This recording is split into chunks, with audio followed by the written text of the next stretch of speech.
జనరల్గా జగన్ అన్నకి ఏంటంటే ఆయన టీ టోటలర్, ఆయనకి లెక్కరు అది తీసుకోడు. సో జనరల్గా ఆయనకి తెలీదు అసలు దీని ఇంపాక్ట్ ఎంత ఉంటుందా, దాని బ్రాండ్స్ ఉండి ఆ బ్రాండ్స్ని ఇష్టపడతారా లేదా అనేది బహుశా తెలియదని నేను అనుకోవాలి. ఎందుకు చేస్తానంటే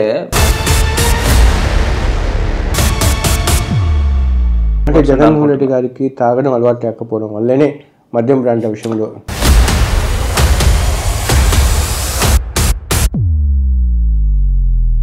గారు నాకు ఎందుకో అనుమానం తెలుస్తుంది, మీరు వెళ్ళిపోతారు జనసేనలోకి అనిపిస్తుంది. చూసా నవ్వుతున్నారు చూసారా?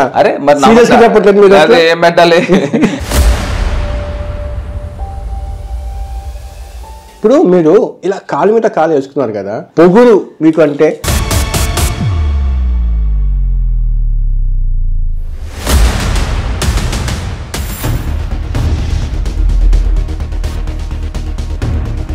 ఈరోజు మనం రాజమండ్రిలో ఉన్నాం. స్థానిక వైఎస్ఆర్సీపీ మార్గని భరత్ పై 2 big challenge విసరబోతున్నాం.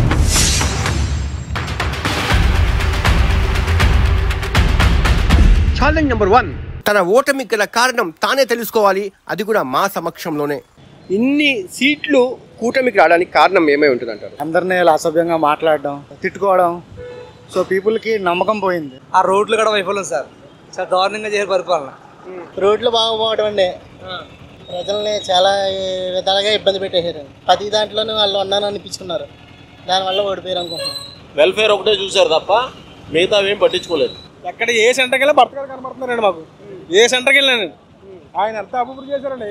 Bridge flyover compulsory అది ఎంత అభివృద్ధి చేశారు. ఆయన మెయిన్ ఎంప్లాయీని చాలా శాడిస్ట్ లాగా బిహేవ్ చేసి ఒక పాలేరు కన్నా దారుణంగా ఎంప్లాయీ పట్ల బిహేవ్ చేసింది గత ప్రభుత్వం. ఎంప్లాయీనా? నేను ఎంప్లాయీ. నాకు పేరు కావాలా, నేను తెలియాలి. ఫ్లెక్స్లు ఎంచుకోవడం, పోస్టర్లు ఎంచుకోవడం ఇవన్నీ పిచ్చండి.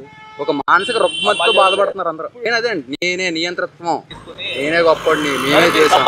ఇది కాకుండా రెండోదండి మెయిన్ సోషల్ సెక్యూరిటీ అండి. ఒకప్పుడు రాజమండ్రి అంటే చాలా ప్రశాంతంగా రిలాక్స్గా ఉండేటోళ్ళు. ఇప్పుడు రాత్రి బయట ఉంటే భయం వేస్తుంది. నేను కుర్రోడుగా ఉన్నప్పుడు రోడ్ల మీద తిరిగేటోడు రాత్రి, ఇప్పుడు తిరుగుతాక భయపడుతున్నాను. నేను ఇప్పుడు తిరగాలంటే భయం వేస్తుంది, రోడ్డు మీద వెళ్ళాలి. నేను డాక్టర్ అండి, ఏ రాత్రి ఏ కేసు వస్తే వెళ్తే చూస్తా భయం వేస్తుంది నాకు. వద్దని చెప్పి ఆ స్టేడి తీసుకొచ్చారు రాజమండ్రి. సార్ వస్తారు అనుకున్నామండి, రాలేదు సార్. అంత బాగా చేశారండి, భర్త బాబు గారు ఎంత బాగా చేస్తారు అనుకున్నారండి. కానీ పొగడ్తలేమో ఈయనకు, ఓట్లు మాత్రం ఆయనకి వేసాడు. లేదండి, నాకు లేదు. వికలాంగులను ఏమి ఎక్కగలను అది సార్ ఏమన్నా. సారు ఎంత మా మనోడికైనా ఏఎంజీలో సీట్ లేదు, సార్ ఇప్పించారండి.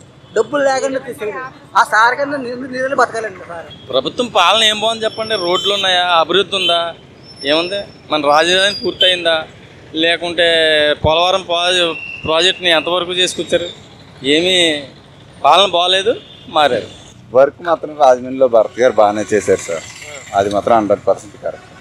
ఈ ప్రాబ్లమ్స్ అన్నాయన్నీ పైన జరిగిన తప్పుల వలన జరిగి ఉంటాయి సార్. 99% పైనే.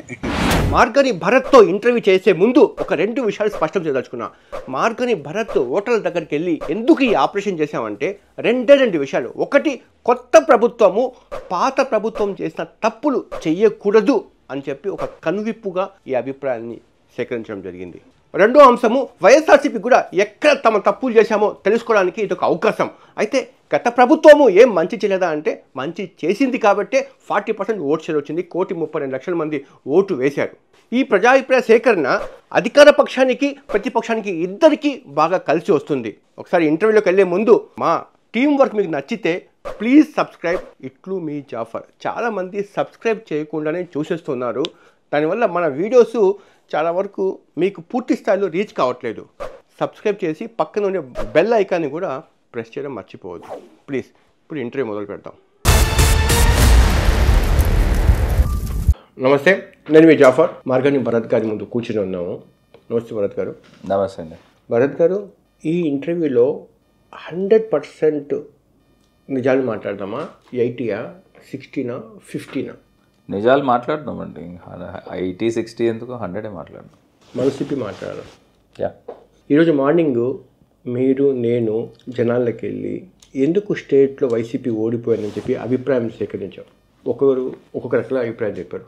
కొందరు కూటమి రావడానికి కారణం చెప్పారు, కొందరు వైసీపీ ఓడిపోవడానికి కారణం చెప్పారు, ఇంకొందరు మీరు చేసిన డెవలప్మెంట్ యాక్టివిటీస్ కూడా చెప్పారు రాజమండ్రిలో ఎవరు చేయని డెవలప్మెంట్ యాక్టివిటీస్ మార్గాన్ని భరత్ చేశారు, దానికి మీరు అంతా ఉన్నారు.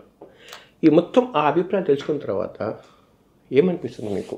ఇప్పుడు ఒకటండి, ఇప్పుడు వైసీపీ ఓడిపోయింది, ఈ కారణాలు 100 కారణాలు ఉన్నాయి, రకరకాల కారణాలు. ఇందులో ప్రధానంగా రోడ్స్. ఇప్పుడు మార్నింగ్ వెళ్ళినప్పుడు రోడ్స్ని అసలు పట్టించుకోలేదు అన్నారు. అది ఆ ఫ్యాక్టర్ ఉంది, ఇప్పుడు ఉంది. కాకపోతే అది జరగాల్సిన కార్యక్రమం జరగాలి. అంటే అప్పుడు మనకున్న ఫండ్స్ లిమిటెడ్. ఆ లిమిటెడ్ ఫండ్స్లో జగన్ గారు ఎంతసేపు ఆలోచన సంక్షేమం చేయాలి నేను మాట ఇచ్చాను, దాన్ని నిలబెట్టుకోవాలనే దానిపైన ఎక్కువ తాపత్రయం పడ్డారు. సో మెయిన్ ఈ రోడ్స్ని సరిగ్గా పట్టించుకోలేదని అనుకోవాలి. ఇంకోటి, ఒకతను గవర్నమెంట్ ఎంప్లాయీ కూడా నాతో మాట్లాడుతూ ఎంప్లాయీస్ని కూడా సరిగ్గా చూసుకోలేదు, అందుకోసం ఎంప్లాయీస్ అంతా వ్యతిరేకంగా వేసామన్నారు. అంటే అది ఎందుకు సెటరేట్ చేసుకోలేకపోయారు అంతా? ఉద్యోగస్తులకు పెన్షన్స్ ఇచ్చే దాంట్లో కూడా కొంత లేట్ అవ్వడము, ఉన్న ఆర్థిక పరిస్థితులను బేస్ చేసుకుని కారణాలు, రకరకాల కారణాలు అయినాయి. అంటే టీడీపీ నాయకుల ఇళ్ల మీద పోలీసుల దాడులు, కేసులు స్టేట్ వైడ్గా కొంతమందిని టార్గెట్ చేసుకుని పనిచేశారు కదా, అది కూడా ఒక భయానకమైన వాతావరణాన్ని క్రియేట్ చేసింది. అది కూడా కొంత అర్బన్లో అది ఎఫెక్ట్ పడింది, అర్బన్ ఏరియాలో అని అంటారు ఒక విశ్లేషకులు. అవ్వచ్చండి, కారణాలు అవ్వచ్చు. ఇప్పుడు ఒక 40% ఓట్ షేర్ అయితే జగన్ గారికి వచ్చింది. 100% మీరు బిలీవ్ చేసినా చేయకపోయినా 40% వచ్చింది. 1,32,00,000 మంది 40% వచ్చింది. ఇంకొక నిజంగా ఒక 7-8% మేము తెచ్చుకుని ఉండుంటే గవర్నమెంట్లోకి వచ్చేసేవాళ్ళం కదా. ఆ 7-8% వాళ్ళకి తగ్గి ఉండేది. ఆ 7-8% దగ్గర చేంజ్ వచ్చింది. దానికి కారణాలు 100 కారణాలు. ఇప్పుడు మేము ఇదే సిస్టంలో వెళ్ళినప్పటికీ కూడా నిజంగా హామీలు చంద్రబాబు నాయుడు గారు ఏవైతే హామీలు ఇచ్చారో దానికి ఒక హామీ, ఎక్స్ట్రా హామీ జగన్ గారు ఇచ్చి ఉంటే ఇవాళ గవర్నమెంట్ వచ్చి ఉండేది. అది ఆ హామీలు నిలబెట్టుకుంటారా లేదా అనేది ఇంక సెకండరీ. కానీ ఒకటి, నిజంగా అబద్ధం ఆడి ఉంటే గవర్నమెంట్ వచ్చేసి ఉండేది. జగన్ గారిని మనస్ఫూర్తిగా జనాల్లోకి తీసుకుని వెళ్ళి దగ్గర తీసేయడానికి ఒక కార్యకర్తల వ్యవస్థ ఉంది కదా, అదే చాలా నిస్తేజంగా ఈసారి ఉండింది. ఎందుకంటే వాళ్ళకి బాగా చేయలేదు కాబట్టి, వాళ్ళకి మంచి చూడలేదు కాబట్టి అన్న ఆవేదన మీ పార్టీ నాయకుల నుంచి వస్తూ ఉంది. వాస్తవం అండి. ఇప్పుడు నేను గతంలో చెప్పినట్టు కూడా గవర్నెన్స్ విషయంలో, ప్రజల విషయంలో 100% జగన్ గారు చేశారండి. ఎస్పెషల్లీ పేదవాళ్ళకి, బడుగు బలహీన వర్గాలకి చేశారు. ఏదైతే అగ్రవర్ణాలు, కొంతమంది ఎలీట్ పీపుల్ డిస్ట్రాక్ట్ అయ్యారు. ఎందుకంటే మా దగ్గర నుంచి ట్యాక్స్ కలెక్ట్ చేసింది పేదోళ్ళకి పెడుతున్నారు అనేది డిస్ట్రాక్ట్ అయ్యారు. సో అది మేజర్ ఫ్యాక్టర్ అవుతుంది. ఎస్పెషల్లీ దాంతోపాటు కార్యకర్తలు. ఇప్పుడు ప్రజలకి న్యాయం చేయాలా, కార్యకర్తలకు న్యాయం చేయాలా, ఈ రెండు బ్యాలెన్స్ చేయవలసింది. ఆ బ్యాలెన్స్ చేసే దాంట్లో కూడా కొంత లోపం జరిగింది. వాస్తవాలుగా చూసుకుంటే ఇండస్ట్రీస్ పైన కూడా ఇంకా ఎక్కువ ఫోకస్ చేయవలసింది ఇండస్ట్రీస్ పాయింట్ ఆఫ్ వ్యూలో. ఎందుకంటే కోస్టల్ కారిడార్స్ సంబంధించి ఇటు విశాఖపట్నం దగ్గర నుంచి చెన్నై దాకా ఒక కారిడార్ రావాలి, బెంగళూరు టు చెన్నై దాకా ఒక కారిడార్ రావాలి, బెంగళూరు టు హైదరాబాద్ ఒక కారిడార్ రావాలి. ఇట్లాగా ఈ ఇంటర్నల్ ఈ స్టేట్స్ అందరితోనూ కూర్చుని ఒక పూర్తి స్థాయిగా కారిడార్స్ గవర్నమెంట్ ఆఫ్ ఇండియా ఇచ్చి ఉంటే స్టేట్ కూడా బాగా గ్రో అయ్యి ఉండేది. ఆ ఇండస్ట్రీస్ పాయింట్ ఆఫ్ వ్యూలో కూడా. అంటే ఒకటి వాస్తవం కూడా ఒక 2.5 years కరోనాతో పోయిందండి. రియల్ గవర్నెన్స్ చేసింది ఒక 2.5 years. సో టైం ఫ్రేమ్ కూడా సరిపోలే. కాకపోతే ఏంటంటే దాంతోపాటు ఆపోజిషన్ మీడియా కూడా ఇట్స్ వెరీ స్ట్రాంగ్. సో కొన్ని మీరు అన్నట్టు upper caste section of people కూడా వ్యతిరేకమయ్యారు. ఎందుకంటే వీళ్ళపైన ఎక్కువ ఫోకస్ చేస్తున్నారు, మేము కట్టే ట్యాక్స్ డబ్బులు వాళ్ళకి పంచుతున్నారు, ఏంటిది మాకు అన్యాయం జరుగుతుంది అనేది వాళ్ళు కూడా ఫీల్ అయ్యారు. సో అది కూడా నిజంగా పాలిటిక్స్ కింద చేయాలండి. ఇప్పుడు నేను ఇందాక చెప్పినట్టు ఎక్కడ ఆడాల్సింది ఆడాలి, ఎక్కడ చేయాల్సింది చేయాలి. నేను నా సిస్టమ్ ఇదే, నేను ఇట్లానే వెళ్తానని అంటే రిజల్ట్ ఇలా వచ్చింది. ఎస్సీస్ కానీ, బీసీస్ కానీ, మైనార్టీస్ కానీ వీళ్ళందరూ టీడీపీ కానీ, బీజేపీకి కానీ, జనసేన కానీ ఓటు వేయకుండానే ఈ స్థాయిలో రిజల్ట్ వచ్చిందంటారా? అంటే ఒకటండి, ఇప్పుడు జనరల్గా politics is different, welfare is different. ఇప్పుడు జగన్ గారి ఆలోచన ఆ రకంగా ఉంది. ఒకవేళ నిజంగానే కనుక ఎలక్షన్లో గెలవాలి అని అనుకోండి, ఇప్పుడు చంద్రబాబు నాయుడు గారి లాగా అలవి కాని హామీలు ఇచ్చుకుంటూ పోయినాం అనుకోండి, గెలిచేసేటోళ్ళమే కదా. ఇప్పుడు మీకు ఒక్కటే సింపుల్గా నేను రెండు మూడు పాయింట్స్ చెప్తానండి. మేము ఓడిపోవడానికి 2-3 పాయింట్స్ చెప్తా. అది నిజాయితీగా చెప్పండి. నిజాయితీగా ఎందుకంటే కింద కామెంట్స్ కూడా చూడండి, దాని తర్వాత ఎలాంటి కామెంట్స్ వస్తాయి. మీరు నిజాయితీగా చెప్పారు లేదా నేను చెప్పాల్సిన అవసరం లేదు, ఆ కామెంట్స్ చెప్తాయి. నిజాయితీగానే చెప్తాను. ఏంటి 3 కామెంట్స్? 3 ఏంటి? ప్రధానంగా ఒక్కటి అంటే మరి మీరు అబ్జర్వ్ చేసారు లేదో నాకు తెలీదు, పెన్షన్స్ ఉన్నాయండి. జగన్ గారు గవర్నమెంట్లోకి వస్తే 68 లక్షలు 67 లక్షల మందికి 3,000 రూపాయల పెన్షన్ వస్తుంది. నేను గెలిస్తే మీకు జగన్ గారు వస్తే 3,000 వస్తుంది, చంద్రబాబు నాయుడు గారు వస్తే 7,000 వస్తుంది. సో అదనంగా 4,000 ఎక్స్ట్రా వస్తుంది ఇమీడియట్గా. అంటే ఒక రకంగా మీరు అనుకోవచ్చా ఓటుకి 4,000 పెట్టి కొన్నాడని అనుకోవచ్చా? ఇప్పుడు అదే రీజన్ అయితే మధ్యతరగతి జనం వాళ్ళకి ఎలాంటి పెన్షన్లు రావు, వాళ్ళు ఎందుకు ఓటేశారంటారు క్యూలో నిలబడి? అర్బన్ సెక్షన్ సిటీస్లో ఉండే వాళ్ళు గవర్నమెంట్ ఎంప్లాయీస్ వాళ్ళు ఓటేశారు, వాళ్ళు ఎందుకు వేశారంటారు? ఇప్పుడు ఇలాగే కదా, ఇలాంటి మాటలు జగన్ గారి పక్కన చేరి మాట్లాడడం వల్లే కదా అది నిజాలు ఎప్పుడు తెలియకుండా పోయింది. ఇవన్నీ కూడా విశ్లేషించుకోవాలండి. నేను ఇది ఒకటే కారణం అని నేను చెప్పట్లే. కొంతమంది మద్యం ప్రియులు కూడా వాళ్ళు కూడా ఆవేదనగా మాట్లాడేది వాళ్ళు మార్నింగ్ జరిగినప్పుడు. ఒక్కటండి, ఇప్పుడు లిక్కర్ అనేది చాలా మేజర్ ఇష్యూ, ఎవరు అవునన్నా కాదన్నా. ఇప్పుడు ఆంధ్రప్రదేశ్ రాష్ట్రంలో ఎన్ని లక్షల మంది లేకపోతే మోర్ దెన్ 1 కోటి మంది పైనే లిక్కర్ తీసుకునే వాళ్ళు ఉన్నారు. జనరల్గా జగన్ అన్నకి ఏంటంటే ఆయన టీ టోటలర్, ఆయనకి లిక్కర్ అది తీసుకోడు. సో జనరల్గా ఆయనకి తెలీదు అసలు దీని ఇంపాక్ట్ ఎంత ఉంటుందా, దాని బ్రాండ్స్ ఉండి ఆ బ్రాండ్స్ని ఇష్టపడతారా లేదా అనేది బహుశా తెలియదని నేను అనుకోవాలి. ఎందుకు చేస్తానంటే లిక్కర్ ఇప్పుడు మనం ఒక సూపర్ మార్కెట్కి వెళ్ళామండి, ఒక పేస్ట్ కొనాలని అనుకుంటే 4-5 రకాల టూత్ పేస్ట్లు మనం చూస్తాం. అదే రకంగా నేను ఆలోచన చేస్తూ ఉంటే లిక్కర్ షాప్కి వెళ్ళేవాడు 3-4 రకాల బ్రాండ్స్ తీసుకోవడం చూసుకునే అలవాటు ఉంటుంది జనరల్గా. మామూలు టూత్ పేస్ట్నే మనం ఇంత ఆలోచన చేస్తున్నాం. సో అది చాలా మేజర్ ఎఫెక్ట్ చూపించిందని నేను 100%. జగన్మోహన్ రెడ్డి గారికి తాగడం అలవాటు లేకపోవడం వల్లనే మద్యం బ్రాండ్ల విషయంలో నేను అలా అనట్లేదు. కాకపోతే ఏంటంటే లిక్కర్ పాయింట్ ఆఫ్ వ్యూలో కూడా బ్రాండ్స్ అన్నీ కూడా ఉంటే ఇప్పుడు ఆయన ఉద్దేశం ఏంటంటే సమాజం క్లీన్ ఉండాలి, తాగుబోతులను తగ్గించాలి, ఆ కాన్సెప్ట్లో ఆయన లిక్కర్ గురించి దాని బ్రాండ్స్ గురించి పెద్ద ఐడియా లేదు. నిజంగా ఈ అన్ని రకాల బ్రాండ్స్ పెట్టి ఇప్పుడు గుజరాత్ ఉందండి, గుజరాత్లో ఏముందండి, లిక్కర్ ఫ్రీ స్టేట్ అది. సో ఆయన ఆలోచన కూడా అలానే ఉండింది, లిక్కర్ తగ్గించాలి. కాకపోతే ఆంధ్రప్రదేశ్ రాష్ట్రానికి రెవెన్యూ కూడా రావాలి కదా. ఆ రెవెన్యూ పాయింట్ ఆఫ్ వ్యూలో మేజర్ సోర్స్ ఆఫ్ ఇన్కమ్ ఒకటి జిఎస్టీ, రిజిస్ట్రేషన్స్, తర్వాత ఒప్పుకున్నాం తాగుబోతులు కూడా ఒక కారణం. తాగుబోతులు అన్నీ మద్యం ప్రియులు కారణం. ఇంకా ల్యాండ్ టైటిలింగ్ యాక్ట్ అండి చాలా మేజర్గా. ఇప్పుడు నాకు ఒకటి అర్థం కాదు ఏంటంటే తీసుకొచ్చింది బీజేపీ ల్యాండ్ టైటిలింగ్ యాక్ట్. అసలు నిజంగా కూడా ఇవాళన్న రోజుకి కూడా ఎన్ని land titling land disputes issues ఉన్నాయండి. అవును, రిఫార్మ్ తీసుకురావాలనేది ల్యాండ్ టైటిలింగ్ ఇష్యూ అది మిస్ఫైర్ అవుతుందని తెలియగానే మీరు జగన్ గారి దృష్టికి తీసుకెళ్ళడం కానీ వాళ్ళ పక్క నుండి వాళ్ళ దృష్టికి తీసుకోవడం జరిగిందా?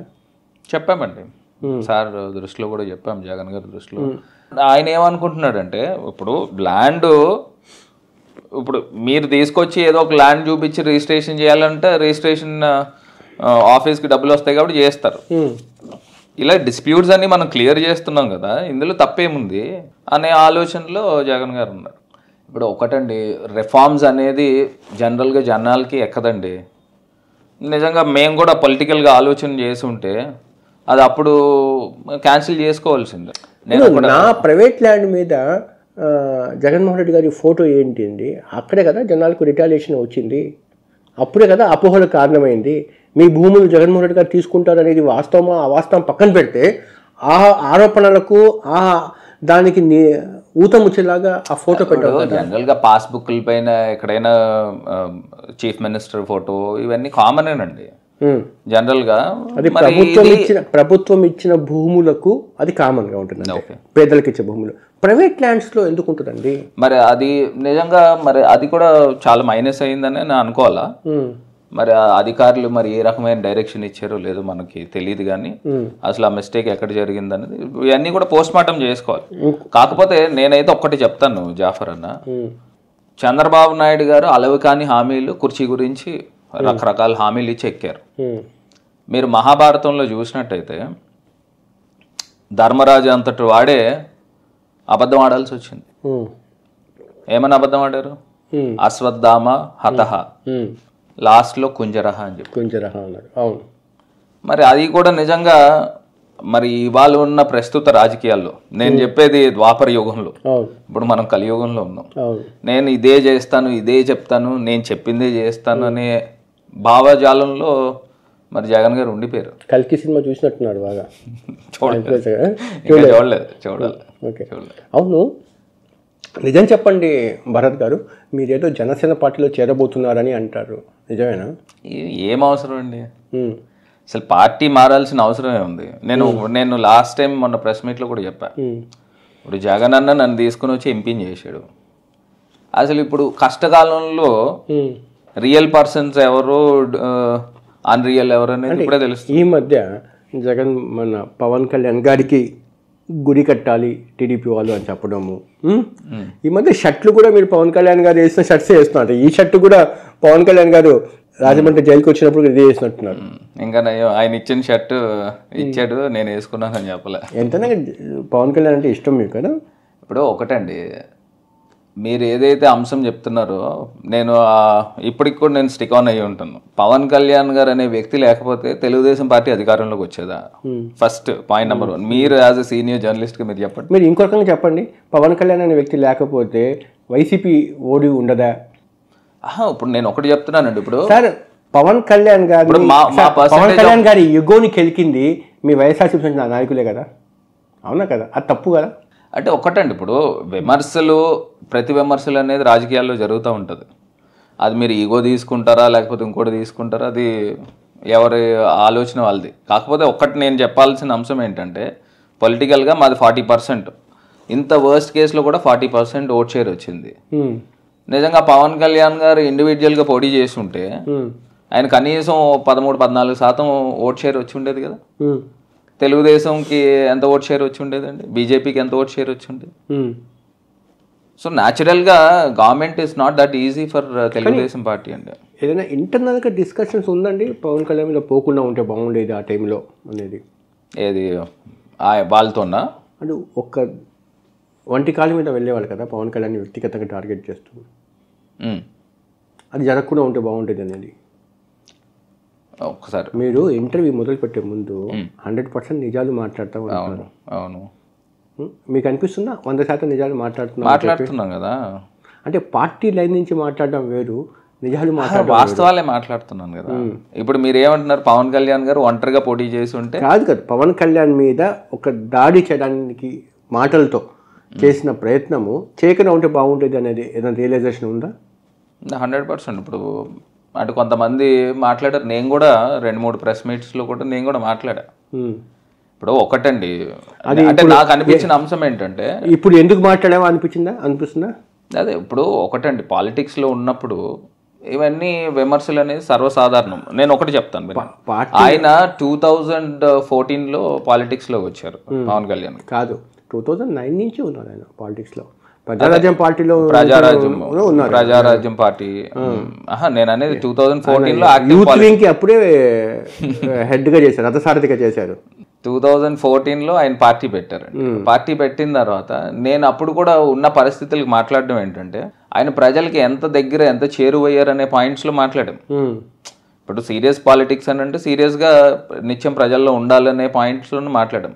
2014లో ఆయన వల్లనే కదా చంద్రబాబు నాయుడు గారు ముఖ్యమంత్రి అవ్వడం.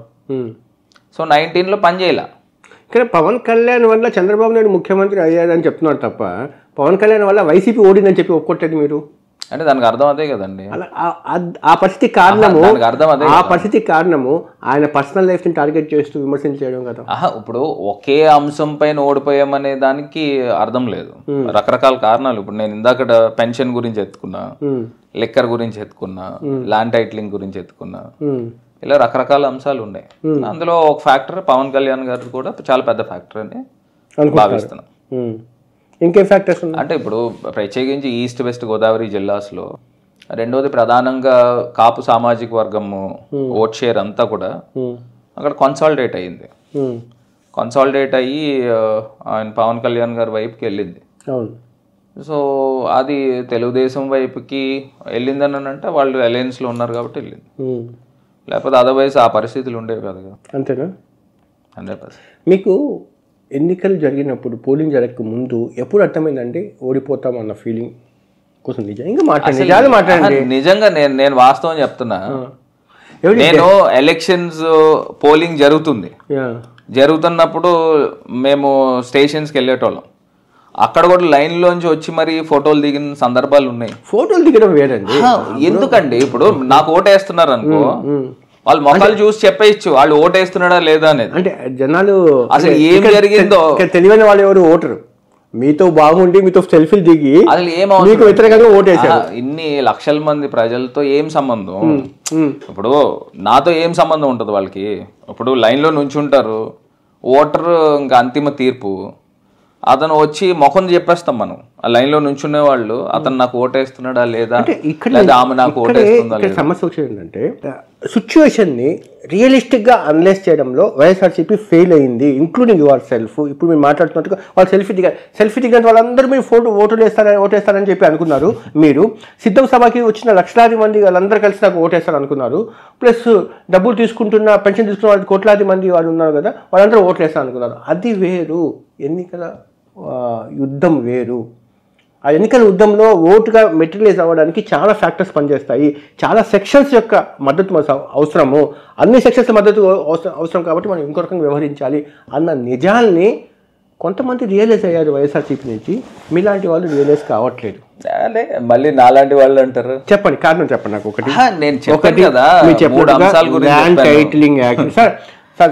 నేను ఒకటి చెప్తాను జాఫర్ అన్న. ఇప్పుడు నేను ఎక్కడైనా ఒక జాబ్ చేస్తున్నానండి, నేను 1 లక్ష రూపాయలు జీతం నేను సంపాదిస్తున్నాను అనుకోండి. ఆ పక్క కంపెనీ వాడు నేను నీకు 2 లక్షల జీతం ఇస్తానంటే మనం ఆశపడతామా లేదా? ఇక్కడ మీరు పప్పులో కాలేస్తున్నారు. ఇది మీరు పెన్షన్ సంబంధించిన వాళ్ళు. పెన్షన్ కాదు, పెన్షన్ తీసుకొని పథకాల గురించి చెప్తున్నా. పెన్షన్ తీసుకునే వాళ్ళు చాలా మంది కూటమికి ఓటేశారు. అదే నేను చెప్తున్నా. ఇప్పుడు అమ్మఒడి గురించి ఉందండి. అమ్మఒడి తీసుకునేటోళ్ళు ఎంతమంది అండి? ప్రతి ఇంట్లో మహిళ ఉంటే 1500 ఇస్తాము నెల అని చెప్పారు. ఎంతమంది ఉన్నారండి? ఇప్పుడు జనాభాలో ఎంతమంది ఉన్నారు? అదే విధంగా ఇప్పుడు అంటే పాలిటిక్స్ అంటే పరిపాలన అంటే జస్ట్ డబ్బులు పంచడం ఒకటి పేదవాళ్ళకు మీరు అనుకున్నారు. అందుకోసం రిజల్ట్ ఇలా వచ్చిందని చెప్పి కదా విశ్లేషకులు చెప్తున్నారు. ఇప్పుడు కారణాలు నేను అదే చెప్తున్నా, కారణాలు అన్నీ కావచ్చు.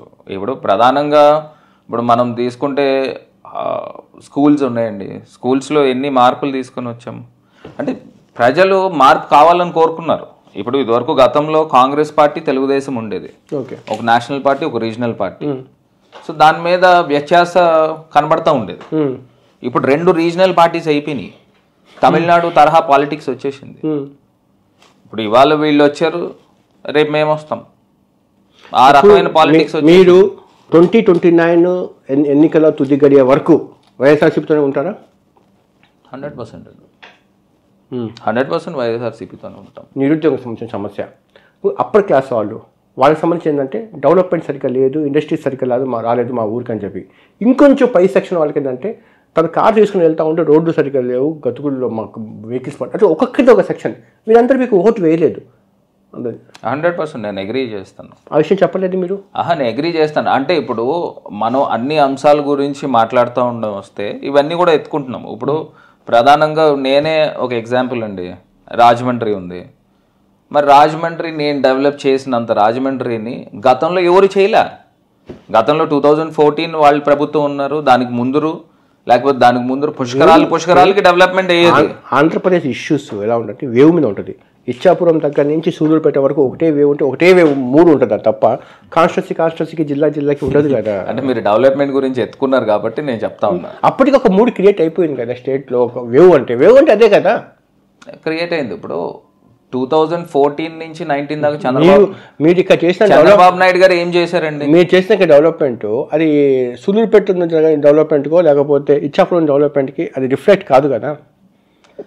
నేను ఒకటే అడుగుతున్నా, ఇవాళ చంద్రబాబు నాయుడు గారికి ఓటు వేయడానికి కారణం ఏంటి? మరి నేను మిమ్మల్ని అడుగుతున్నా, ఎందుకు ఆయన కారణం ఏంటి? పోనీ ఆయన మీద ఏంటి నమ్మకము? 14 to 19 ఆయన చేశాడు. ఏం చేశాడండి 5 సంవత్సరాల్లో ఆంధ్రప్రదేశ్కి? ఏం చేయలేకుంటే కదా. మీకు అనిపించట్లేదు ఏం చేశాడని? 14 to 19 ఏం చేశారు? ఇప్పుడు మేము ఒకటి చేసిన డెవలప్మెంట్ని చెప్పుకోవడంలో ఫెయిల్ అయ్యాం. అంటే నేను ఆలోచన చేసేది ఏంటంటే, అమరావతిలో కనిపిస్తున్న స్ట్రక్చర్స్, పోలవరం నిలబడ్డ స్ట్రక్చర్, ఇవన్నీ మీకు కనిపించట్లేదా? అవి చంద్రబాబు నాయుడు గారు ఏం చేశాడు అమరావతిలో నాకు తెలిసి ఏం కనబడలేదు. నాకు ఒకసారి మన ఇద్దరం కలిసి వెళ్దామా అమరావతిలో? ఇప్పుడు ఒకటి నాకు అనిపిస్తుంది, జగన్ గారి పక్కన చెవి ముక్కు కళ్ళుగా ఉండాల్సిన ఇలాంటి వాళ్ళు ఇలాంటి మాటలు చెప్పబట్టి ఓహో రాజు మొత్తం మన పరిపాలన అంతా సవ్యంగా సాగుతుందని చెప్పబట్టి పాప ఆయన కూడా ఇదే అనుకుంటారే అనిపిస్తుంది. ఆయన నిజాలు చెప్పడంలో ఇలాంటి వాళ్ళు ఫెయిల్ అయ్యారు అనిపిస్తుంది. అమరావతిలో ఏం జరిగిందని అడుగుతున్నా. అమరావతి ఇప్పుడు పోగానే అక్కడ అంతా ఒకటి పొలాలు గట్లు అలాగే ఉన్నాయా? అక్కడ స్ట్రక్చర్స్ అట్లా కాదు. అమరావతిలో నిజంగా అమరావతి అద్భుతంగా ఉండుంటే తెలుగు వారంతా తీసుకెళ్లి హైదరాబాద్ లో ఎందుకు పెట్టుబడులు పెడతారండి? ఇక్కడ అమరావతిలోనే పెట్టేవాళ్ళు కదా. ఇప్పుడు ఆయన హయాంలో ఏం గ్రోత్ వచ్చింది? రియల్ ఎస్టేట్ భూమిని రావాలి కదా, మరి ఎందుకు రాలా? 14 నుంచి 19 దాకా అదంతా కూడా ఇన్ఫ్లేటెడ్, ఒక బలూన్ లా పెంచారు. పెంచి దాంట్లో ఏముందండి ఇప్పుడు నిజంగా? 19 తర్వాతే రియల్ ఎస్టేట్ పడుకున్న విషయం వాస్తవం కదంటారా? ఏది 14 to 19 దాకా కూడా ఏముంది? అదంతా ఇన్ఫ్లేటెడ్. ఇంకా ముందుకు మీ బలం పెంచుకోవాలంటే కాయిన్కి అదర్ సైడ్ ఏముందని తెలుసుకున్నంత వరకు ఇంకా మీరు బలం పుంజుకోవడము కష్టం సార్. ఎందుకంటే సార్ మీకు ఉండేంత ఎమోషన్ బాండింగ్ సంబంధించిన కార్యకర్తలు మిగతా వాళ్ళకి లేరు. జగన్తో ట్రావెల్ అయ్యే వాళ్ళందరూ ఆయన కోసం ఏ త్యాగంగా సిద్ధపడ్డే వాళ్ళే. కేసులకే ఓకే, ఇది డబ్బులు ఖర్చు పెట్టడానికే ఓకే, ఆయన కోసం ఏదైనా రెడీగా ఉన్నాను. అలాంటి క్యాడర్కి బ్యాండింగ్ తెగిందంటే ఎక్కడ లోపం జరిగిందని అది గుర్తించి సరిదిద్దుకోకపోతే ఎలా సార్? అంటే నేను జగన్ గారిని దగ్గర నుంచి చూస్తాను కాబట్టి ఆయన ఆలోచన విధానం ఎలా ఉందంటే, ఇప్పుడు ప్రజలందరూ సమానము. ఇప్పుడు గతంలో జన్మభూమి కమిటీలు ఉండే తెలుగుదేశం హయాంలో, ప్రజలందరూ వాళ్ళు జన్మభూమి కమిటీలు ఇండ్ల దగ్గరికి వెళ్ళి చేతులు కట్టుకుని నుంచుని ఈ రకమైన రాకూడదు, రాచరికం లాంటిది రాకూడదు అనే ఆలోచన జగన్ గారికి ఉంది. ఇప్పుడు మన కార్యకర్తల దగ్గర ఇళ్లకి లేకపోతే నాయకుల దగ్గరికి వెళ్ళి వాలంటీర్ వ్యవస్థ పార్టీకి మేలు చేసిందా చెడు చేసిందా? ఇప్పుడు వాలంటీర్ వ్యవస్థ గవర్నెన్స్ పరంగా ది బెస్ట్ అండి. రాజకీయంగా ఫెయిల్యూర్ అయిందాం. సత్సంబంధాలు ఎవరైతే కార్యకర్తలకి ప్రజలకి మధ్యలో కార్యకర్తలకి మధ్యలో ఆ బాండింగ్ తెగిపోయింది వాలంటీర్స్ వలన. కానీ గవర్నెన్స్ పాయింట్ ఆఫ్ వ్యూలో జగన్ గారు మంచి చేశారు, ప్రజలకి మంచి చేశారండి. ప్రజలకు మంచి జరిగింది, కార్యకర్తలకు అన్యాయం జరిగింది. వేరే వాళ్ళకి కూడా పార్టీ డెసిషన్ తీసుకుంటామండి. ఇప్పుడు నిజంగా ప్రజలకి మంచి చేయాలనే ఒక ఆలోచనతో జగన్ గారు ముందుకు పోయారు. నష్టపోయినాం కదా. ఇక్కడ ఏదైతే కార్యకర్తలతో బాండేజ్ అనేది మరి సన్నగిల్లింది కదా. ఇప్పుడు ఏదైతే ఒక సిస్టమ్ గతందా ఇప్పుడు దాకా జరిగింది ఏంటంటే, సిస్టమ్ ప్రజలు అడుగుతూ ఉండాలా, వీళ్ళు ఒక 10 సార్లు తిప్పించుకున్న తర్వాత ఇస్తూ ఉంటే ప్రజలు గుర్తుంటుందని అనుకోవాలా. నువ్వు అడగకుండానే మొత్తం అన్ని తీసుకొచ్చి ఇస్తూ ఉంటే అది కూడా దాని విలువ కూడా తెలియట్లా. స్పెషల్ స్టాటస్ విషయంలో మీరు ఎంపీగా ఉన్నారు, ఇప్పుడు ఎందుకు గట్టిగా నిలబడలేకపోయారు పార్లమెంట్లో? మాట్లాడామండి. ఎక్కడ మాట్లాడారు సార్ మీరు? మీకు తెలుసా మాట మాట్లాడినట్టు కాదు సార్. ఎక్కడ ఇప్పుడు మీకు ఒక స్పేస్ ఉండింది, ఆ కంఫర్ట్ ఉండింది ఎన్డీఏలో, ఎందుకు మాట్లాడలేకపోయారు? మోడీ గారు ఫ్లోర్ ఆఫ్ ద హౌస్ లో ఉంటుండగానే నేనే మాట్లాడా. స్పెషల్ కేటగిరీ స్టేటస్ ఇవ్వాలి Andhra Pradesh, why this step motherly treatment. మీరు you being a father figure, ఇద్దరు పిల్లల్ని ఒకలాగే చూడాలి. Once Telangana is given with highest wealth, when Andhra Pradesh is left out with nothing, why is this disparity అని చెప్పి నేనే మాట్లాడాను. కాకపోతే ఇక్కడ ఏమవుతుందంటే politics is politics and pure politics, number game. నిజంగానే కనుక అంటే ఇంకా ఇప్పుడు పరిస్థితులు లేవు, చంద్రబాబు నాయుడు గారికి ఆ ఎడ్జ్ ఉంది, మరి ఆయన ఎందుకు డిమాండ్ చేయట్లేదు ఇప్పటికీ అర్థం కావట్లేదు. ఇప్పుడు ఆయన నితీష్ కుమార్ ఉన్నాడండి, నితీష్ కుమార్ ఏం చెప్తున్నాడు? డైరెక్ట్ గానే ప్రెస్ లోనే చెప్పాడు, మాకు స్పెషల్ స్టేటస్ అయిన వాళ్ళు లేకపోతే స్పెషల్ ప్యాకేజ్ అని ఇవ్వాలని చెప్పేసి గట్టిగా అడుగుతున్నాడు. ఈ చంద్రబాబు నాయుడు గారు ఎందుకు అడగట్లేదండి? ఇప్పుడు వీళ్ళు మైనారిటీ గవర్నమెంట్ ఉంది, మైనారిటీ గవర్నమెంట్ ఉన్నప్పుడు ఖచ్చితంగా డిమాండ్స్ పెట్టాలి కదా. ఇంకా పవన్ కళ్యాణ్ మీద ఒక దాడిని వెళ్తారా, ఆపేస్తారు? ఇంకా అప్పుడు విమర్శలు చేశారు కదా. ఇప్పుడు వాళ్ళకి అవకాశం వచ్చింది, గవర్నెన్స్ చేస్తున్నారు, చేయనివ్వండి. ఇప్పుడు ప్రజల పక్షానే నుంచుంటాం ఎప్పుడైనా. ఎక్కడైనా ప్రజా వ్యతిరేకంగా జరిగితే ఖచ్చితంగా గొంతు లేపుతాం, మాట్లాడతాం. ఇప్పుడు మీరు ఇలా కాలు మీద కాలు వేసుకున్నారు కదా, మీరు పొగురు అనుకునే వాళ్ళు, విమర్శలు చేసే వాళ్ళు ఏమంటారు? మీరు పొగురు మీకు అంటే ఏమంటారు మీరు? అండ్ ఇప్పుడు ఒకటి, నా కాళ్ళు పొడుగు, జనరల్గా లాంగ్ అవర్స్ కూర్చున్నప్పుడు అది ఒక అలవాటు అయిపోయింది ఎప్పటి నుంచో. అది బాడీ ఫ్లెక్సిబుల్ ప్రకారం. నేను కూడా కాలు మీద కాలు వేసుకుంటూ ఉంటాను. నాకు కూడా కామెంట్స్లో ఇంకెంత పొగురు అంటారు. కాదు, నా బాడీ ఫ్లెక్సిబుల్కి సంబంధించింది, నేను అలా వేసుకుంటా. చాలామంది నాకు కూడా ఇది ఒక అవకాశం వచ్చింది జవాబు చెప్పుకోవడానికి. ఒకటి అడగొచ్చా? ఇప్పుడు మీరు ఒక సానుభూతి కార్డు వేసే ప్రయత్నం చేశారు ఈ మధ్య. మీ బండి దగ్ధమైంది, ప్రత్యర్థుల యొక్క కుట్ర అని అన్నారు. తీరా పోలీస్ ఇన్వెస్టిగేషన్ చేస్తే అది ఆ ప్రత్యర్థి ఎవరు కాదు, మీ ఇంట్లో మనిషే, మీ అనుచరుడే, మీ ఫాదర్కి అనుచరుడే అని వచ్చింది. దీన్ని ఎలా అర్థం చేసుకోవాలంటారు? నేను ఒక్కటండి, ఈ విషయంలో పోలీస్ డిపార్ట్మెంట్ కూడా తప్పు పెడతాను నేను. ఎందుకు చేస్తానంటే, పోలీస్ డిపార్ట్మెంట్ ప్రెస్ నోట్ ఇచ్చారు, ప్రెస్ మీట్ పెట్టారు. ఇన్ఫ్యాక్ట్ ఆ ప్రెస్ మీట్లో కూడా ఏమని పెట్టారు, ఒక పార్టీ పేరు ఎత్తచ్చండి. ఇప్పుడు ఆ పార్టీలో సభ్యత్వం ఉందని పోలీస్ డిపార్ట్మెంట్ దగ్గర ఉందా? వైఎస్ఆర్సీపీ కార్యకర్త అని ఒక పదం వాడారు. రెండోది, మా ఫాదర్కి ప్రధాన అనుచరుడు అనే ఒక పదం చెప్పారు. నేను ఈ రెండాటిని పూర్తి స్థాయి ఖండిస్తాను. ఎందుచేతను ఖండిస్తానంటే, ఆయన ఎవరైతే నిప్పంటిచ్చిన వ్యక్తి ఏదైతే పోలీస్ డిపార్ట్మెంట్ చెప్తా ఉన్నారో, అతను ఎలక్షన్ ముందర 4 రోజుల ముందర పార్టీలో జాయిన్ అయ్యాడు. మరి పార్టీలో 4 రోజుల ముందర జాయిన్ అయిన వ్యక్తి 15 సంవత్సరాల నుంచి వైఎస్ఆర్సీపీలో ఉన్న కార్యకర్తలు ఎవ్వరికి బాధ రాలేదంట. ఈ పిల్లోడు 4 రోజుల ముందర వచ్చినోడికి బాధ వచ్చేసింది. బాధ వచ్చి వెహికల్ తగలబెట్టాడు. అసలు ఏమన్నా అలా అంటున్నా. ఇప్పుడు 15 సంవత్సరాల పార్టీకి జెండాలు మోసిన వాళ్ళకి బాధ రాలేనిది వీడికి వచ్చింది అంటే ఇతన్ని ఏమని పిలవాలా? కోవర్ట్ అని పిలవరా? ఇప్పుడు వైఎస్ఆర్సీపీ అధికారులు ఉన్నప్పుడు కూడా వాసు అరెస్ట్ అయ్యాడు, ప్రజెంట్ ఎమ్మెల్యే. అతను రేపు ఆ మనసులో పెట్టుకొని మీ మీదనో లేకపోతే మీ ముఖ్యాంశాలను కూడా అరెస్ట్ చేయించే పరిస్థితి లేదంటారా? ఇప్పుడు నేను ఒకటి చెప్తున్నాను, నా పైన ఏదైనా ప్రూవ్ చేసి అరెస్ట్ చేయమనండి, నేను జైలుకి వెళ్ళడానికి సిద్ధంగా ఉన్నా. కక్ష సాధింపు చేయాలనుకుంటే చేసుకోండి, నాకేం అభ్యంతరం లేదు. నేను ప్రజల్లోంచి వచ్చిన వాళ్ళమండి, నేను ప్రజలకు మంచి చేశాను.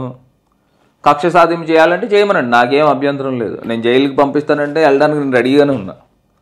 కానీ పాయింట్ మనం తీసుకోవాల్సిన అంశం ఏంటంటే, కొంతమంది ఏంటంటే 2 సార్లు వాసుని లోపలేశారు, అది కూడా అతని ఓటమికి ఎక్కువ మెజార్టీ రావడానికి కారణమైంది అని అంటారు.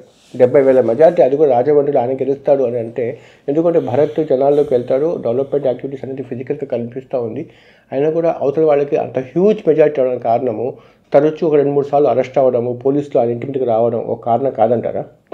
ఇప్పుడు చిట్ ఫండ్స్ దాంట్లో చిట్ ఫండ్ యాక్ట్ ఉందండి, యాక్ట్ ప్రకారంగానే జరిగింది. వైఎస్ఆర్సీపీ నాయకులు కూడా అలాగే ప్రైవేట్ చిట్ ఫండ్స్ ఉన్నాయి, అక్కడ దాడులు జరగలేదు కదా అప్పుడు? ఇప్పుడు నా డ్యూటీ కాదు కదా, ఏదైతే డిపార్ట్మెంట్స్ ఏదైతే సేల్స్ ట్యాక్స్ కానీ లేకపోతే డిపార్ట్మెంట్స్ ఏదైతే ఎఫిలియేటెడ్ ఉన్నారో దే హ్యావ్ టు ఎంక్వైర్. కానీ ఎక్కడో ఒక చోట ఈ కల్చర్ని ఆపాల్సిన అవసరం లేదంట. పొలిటికల్ వెండేటా అంటే పొలిటికల్, నేను అదే అంటున్నాను, that is not at all healthy. Political vendetta అనేది నాట్ ఎట్ ఆల్ హెల్దీ. కొన్ని పబ్లిక్ ఇష్యూలో కలిసి పనిచేయాల్సిన అవసరం ఉంది కదా. ఇప్పుడు నేను మార్నింగ్ మన ఇద్దరం కలిసి జనాలకు వెళ్ళినప్పుడు చెప్పిందంటే, మార్నింగ్ ఒక డాక్టర్ చెప్పిన మాట, రాత్రిపూట 8 గంటలకు దాటి బయటికి పోవాలంటే భయం వేస్తూ ఉంది. ఎందుకంటే ఎవరు మా మీద దాడి చేస్తారో, ఎందుకంటే అక్కడ బ్లేడ్ బ్యాచ్ అనొచ్చు, ఇంకొకరు అనొచ్చు అని అన్నారు, ఒక డాక్టర్ అన్నారు అనమాట. ఇటువంటి ఇష్యూస్లో రాజకీయాలు పక్కన పెట్టి కలిసికట్టుగా ఎందుకు పనిచేయడం అంటారు? ఎవరు పెంచుతున్నారండి ఈ బ్లేడ్ బ్యాచ్ అందరినీ? డే 1 నుంచి మొత్తుకుంటానే ఉన్నారు. అందులో మీ వైఎస్ఆర్సీపీ నాయకుల పేరు కూడా అలిగేషన్స్ ఉన్నాయి కదా, వాళ్ళు కూడా పెంచి పోషిస్తున్నారని చెప్పి. రాజమండ్రి నేను అదే చెప్తున్నా, ఇప్పుడు ఎవరైనా కానివ్వండి, పాలిటిక్స్లో క్లీన్ ఇమేజ్ ఉన్న వాళ్ళు రావాలండి. పాలిటిక్స్లో ఏదైతే వ్యవస్థను పాడు చేయకూడదు. ఇప్పుడు సంస్థ పాడైపోతుంది, వ్యవస్థ పాడైపోతుంది. మీ విమర్శల్లో బాడీ షేవింగ్ చేయడము, నీ ముఖం చూస్తే అలా ఉంది అని బఫూన్ లాగా ఉంది అని చెప్పడం, ఇది కరెక్ట్ అంటారా? ఇప్పుడు డైరెక్ట్గా నా పైన దాడి చేసి రకరకాల మాటలు మాట్లాడుతూ ఉంటే ఏదో మాట్లాడుతూ ఉన్నాడు, శివుడు పారిపోతాడు, ఈ రకరకాల మాటలు మాట్లాడుతూ ఉండి అతను ఏదో అయింది ఎమ్మెల్యే, ఏదో ఒక సీఎంలా ఫీల్ అయిపోయి మాట్లాడుతూ ఉంటే నాకు 70,000 వచ్చింది 80,000 వచ్చింది అని మాట్లాడుకుంటూ ఉంటే నేను చెప్తా ఉన్నాను, నిన్ను ఫేస్ చూసి ఎవడు ఓటే లేదురా బాబు, ఆయన పవన్ కళ్యాణ్ గారు చేసిన దానికి ఓట్లు పడి. ఎందుకు ఈ మధ్య పవన్ పవన్ పవన్ పవన్ పవన్ పవన్ ఎక్కువ అంటున్నారు? మళ్ళీ నేను జనసేనకి వెళ్తే నేను వెళ్ళను అంటున్నారు మీరు. అంటే వాస్తవాలు చెప్పాలి కదండి. ఇప్పుడు మీరే అంటున్నారు వాస్తవాలు మాట్లాడాలని. అది పవన్ గారికి విషయంలో మాత్రం నేను వాస్తవాలు మాట్లాడుతున్నాను, మిగతా విషయాలంతా హైడ్ అవుతున్నాను. ఏదైనా కానివ్వండి, ఇప్పుడు 14 to 19 దాకా గారు నాకు ఎందుకో అనుమానం తెలుస్తుంది, మీరు వెళ్ళిపోతారు జనసేనలోకి అనిపిస్తుంది. చూసారు నవ్వుతున్నారు చూసారా? అరే మరి సీరియస్ గా చెప్పట్లేదు మీరు, ఏం పెట్టాలి? కానీ కొంత ఎక్కడో ఉంది కదా మనసులో మీకు అభిమానం అంటే. అట్లా ఏం లేదు. నమస్తే అండి. నమస్తే, నేను మీ జాఫర్. మీకు నేను మా టీం చేసే వర్క్ నచ్చితే మీరు సబ్స్క్రైబ్ చేయడం మర్చిపోవద్దు. సబ్స్క్రైబ్ చేయడంతో పాటు పక్కన ఉండే బెల్ ఐకాన్ కూడా ప్రెస్ చేయండి. 85% వాళ్ళు జస్ట్ ఛానల్ మీదకి వచ్చి కంటెంట్ చూసి వెళ్ళిపోతున్నారు తప్ప సబ్స్క్రైబ్ చేయట్లేదు. దీనివల్ల ఏంటంటే మేము తయారు చేసే కంటెంట్ మీ దాకా రావట్లేదు. మా రిక్వెస్ట్ ఏంటంటే ప్లీజ్ సబ్స్క్రైబ్. ఇట్లు మీ జాఫర్.